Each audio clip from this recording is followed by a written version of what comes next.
So we just finished a 3-part video series on designing and organizing an efficient workshop.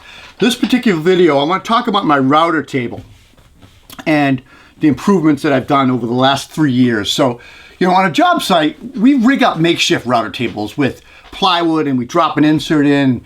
Maybe we route tasks like dados and chamfers and roundovers and windowsills and stuff like that. But here in the workshop, a good router table setup has to be versatile, accurate, and capture dust well. So like many other woodworking tools, it's only as good as it's made or it's built. So I recently made some improvements to this router table that I want to share with you guys, top to bottom improvements. My router table journey actually began 3 years ago when I purchased this Rockler Pro Lift. It's a router plate, and I inserted it into this table, into my table saw accessory table. The Rockler Pro Lift, it's made for 4.5 inch diameter body routers, and I was attracted to it because it's got this rapid height adjustment. It brings the router up fast, 4:1 gearing ratio, so I can change the bit easily, and a push button snap out. I guess you'd call it like a snap lock ring that has an 1.5 inch opening. You could also order other openings and zero clearance plates and stuff like that. The lift also has, which you don't see and I don't even think about often, is an anti-backlash mechanism, and that keeps the router from creeping downward. I've only had to adjust it once in 2 years, and it was a simple quarter turn on a set screw for an adjustment. That's all I needed. There's a locking column knob that actually prevents further insurance if you're running large mill jobs. I can just turn the knob and lock it, which I recommend. Of all the components on my router table, this plate was the best thing I've ever done for my shop, by far. And I've had a lot of different plates. There are several ways to cut this router table plate into the table. I get asked questions a lot about it.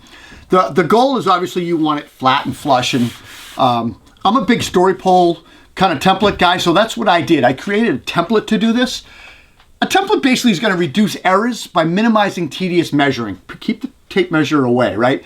So I created a template to first cut the rabbet that the router table plate sits in, and then I added spacer strips to cut out the hole that the router drops down, the whole plate assembly drops down into. So making that template itself is pretty straightforward. I just ripped 4 strips of 3/4 plywood, long enough to span across my table, and I placed a router plate upside down on the table and basically traced lines onto this table. To stay accurate, I ripped strips of plywood spacer strips to 2.5 inches, and I placed them against my plate, and then I built my template around that. Now the 2.5 inch measurement, what is that for? Well, that's the distance from the Makita router I was using to the distance of the tip to the plate on that Makita router. I kept referring to my trace lines throughout my whole process. And then I also used my table saw fence and I locked it down. I used it as a reference point, but also as an anchor point. I constructed my template around those 2.5 inch scraps, those spacer scraps.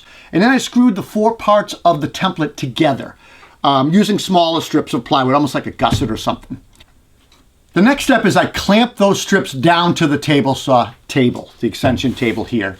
I double check everything and check for square. To route the recess for the router plate, I set my router bit to the depth of the plate, a little bit less actually because I wanted to dial that in. I then remove those 2.5 inch strips on all 4 sides. And I place the router on the inside of that template and I run it around for a dry fit, make sure it looks good. Then I route out the plate recess, and that's the depth of my router plate.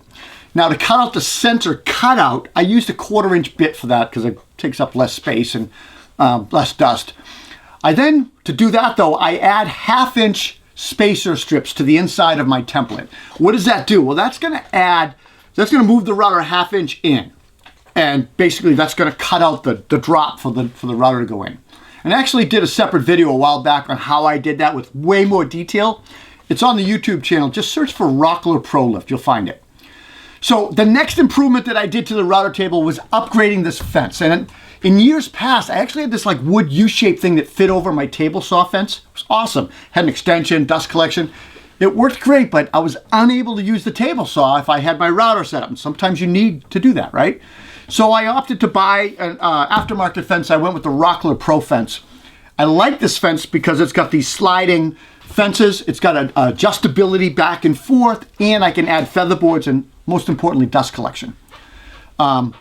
At the time, I had 2 little 4-inch slots in my table that I just routed in, and I secured them with 2 nuts and wing nuts. This year, I decided that I wanted to improve my fence, so I added these Rockler T-Tracks to the table. About 16, 17 inches, 3/4 of an inch deep on the table, and I lined them up with the slots of my Pro Fence, so the fence can move a little bit this way and forward and back, which is nice. I now no longer have to reach under the table to tighten the wing nut. I just have to tighten the nut right on top of the T-Track, which is awesome. Now for dust collection, in the early days, I only had the 2.5-inch dust port connected to my jet dust collector, and a pretty good sawdust collection at the top of the table, but an absolute mess on the floor, slippery mess. So to improve this, I went and I added the Dust Right box. Now the Dust Right box has a 4-inch dust port and a 2.5-inch connection, just like this, and a magnetic door that actually opens and closes to access the router. It's got an adjustable vent so that you can do that suction control. You're not sucking down to the table, and a really nice grommet type seal for the power cord of the router, so you're not losing suction. And what that did for me is it allowed me to collect dust from under the table with a 4-inch port and above the table with this 2.5-inch port, and it works amazingly well. I can route in here, no dust mask, it's not a lot of airborne dust. It works awesome.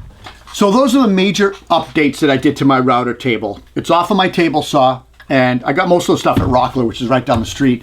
My final thoughts on this is a table-mounted router provides me with a high degree of control, accuracy, and safety if you think about the airborne dust that I'm collecting, because you're collecting sawdust at the source, and that's important.